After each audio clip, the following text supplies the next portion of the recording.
Bonjour à tous, nous sommes aujourd'hui le Shabbat Parashat donc Devarim et nous allons voir un point intéressant développé par le Rabbi en 1956, maladie spirituelle. Il y a dans notre Sidra le verset guérir, il le guérira, et nos Chachamim expliquent à ce propos, on peut déduire de ces mots que le médecin a été autorisé à guérir et donc on peut donc dire que Dieu a frappé et moi je guérirai, car comme l'établit le verset, donc, le médecin est autorisé à traiter ses patients.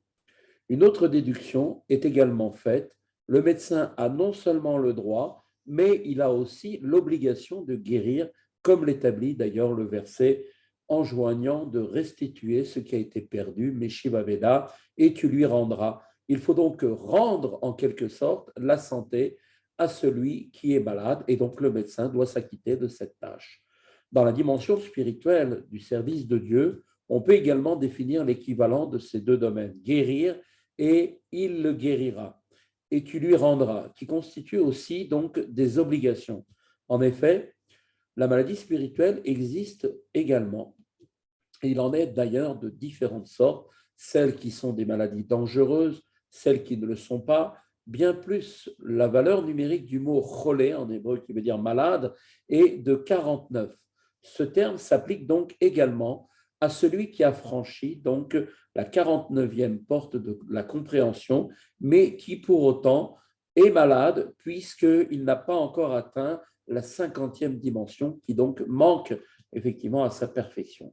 Alors, on peut en déduire donc quelle distance sépare ces différentes catégories de maladies.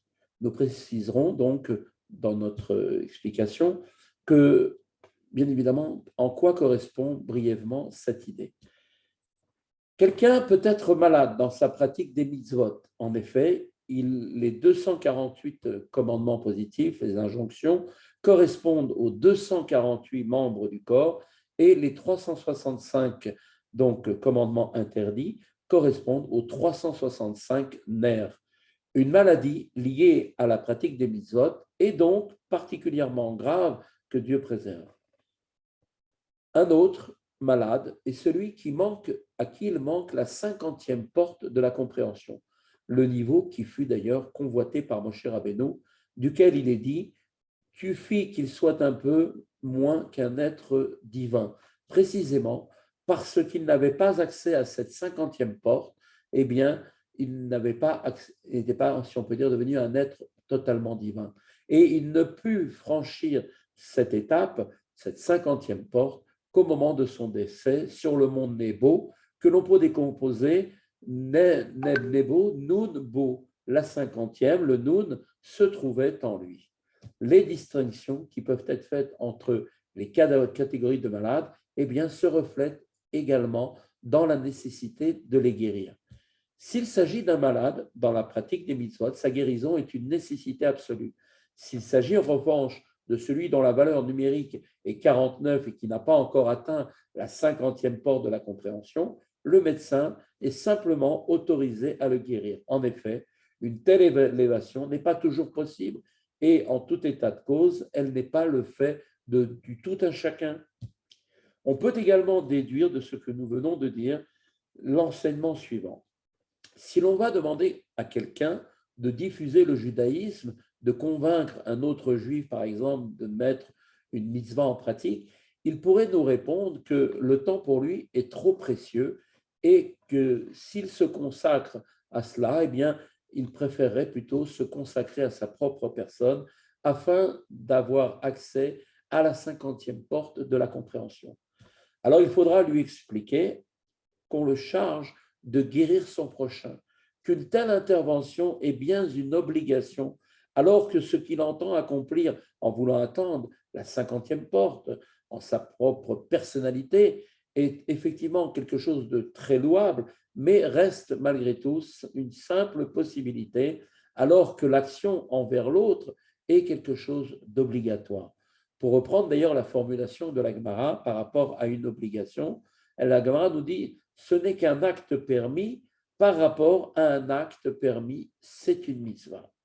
Donc, nous voyons qu'effectivement, quand il y a une obligation liée à une mitzvah de s'occuper d'un autre, eh bien, un acte permis qui nous permet d'atteindre une certaine efficacité, une certaine élévation pour nous-mêmes, ne doit passer que seulement après que nous ayons accompli la mitzvah. Concrètement, du point de vue de la pratique concrète des mitzvot, comme on le sait, tous les Bnei Israël sont identiques. Tous les Juifs sont concernés de la même façon par toutes les mitzvot de la Torah, les injonctions les plus légères de nos chachamim, de même que celles qu'introduisent d'ailleurs les érudits à chaque époque. En revanche, il s'agit d'une meilleure manière, lorsqu'il s'agit d'une meilleure manière d'accomplir la mitzvah, il est certaines pratiques qui ne concernent pas tous les Juifs de la même manière. Lorsque l'on s'attache à une telle pratique, on peut parfois agir sous l'emprise du Yetzer Hara, le mauvais penchant, qui, en suggérant à l'homme cette meilleure manière d'accomplir les mitzvahs, obtiendra en fait par ailleurs que l'homme ne s'occupe pas de son obligation, qui est d'aller au sauvetage de ses frères. Et donc, en lui disant des bons arguments, que d'abord il doit penser à lui-même. Eh bien non, ce n'est pas ça son obligation. Son obligation est d'aller vers l'autre et d'essayer de ramener ce que l'autre a perdu, de lui rapporter ce qu'il est important pour lui. Concrètement, qu'est-ce que cela doit nous enseigner? Eh bien, chacun doit s'en tenir à ce qui lui incombe, c'est-à-dire restituer ce qui a été perdu. Voilà le rôle de chacun d'entre nous, et ainsi aller vers tous les Juifs et essayer de ramener donc cette chose que chacun a peut-être perdue, qui est la crainte de Dieu, qui est l'enthousiasme dans l'avancement de Torah et dans des mitzvot. Et ainsi, en faisant cela pour les autres, eh bien Dieu non seulement nous accordera la réussite dans l'effort pour chacun, vis-à-vis de chacun vers lequel nous allons, mais aussi dans notre effort personnel. Et cela, en même temps, nous permettra d'atteindre nous-mêmes cette 50e porte de compréhension. Voilà, un Shabbat Shalom à tous, une bonne nouvelle et une bonne santé pour tous, matérielle et spirituelle, et que Dieu fasse qu'on ait la joie, ce Shabbat, déjà de voir la révélation donc, du troisième Beth Amikdash avec la venue du Mashiach. Shabbat Shalom.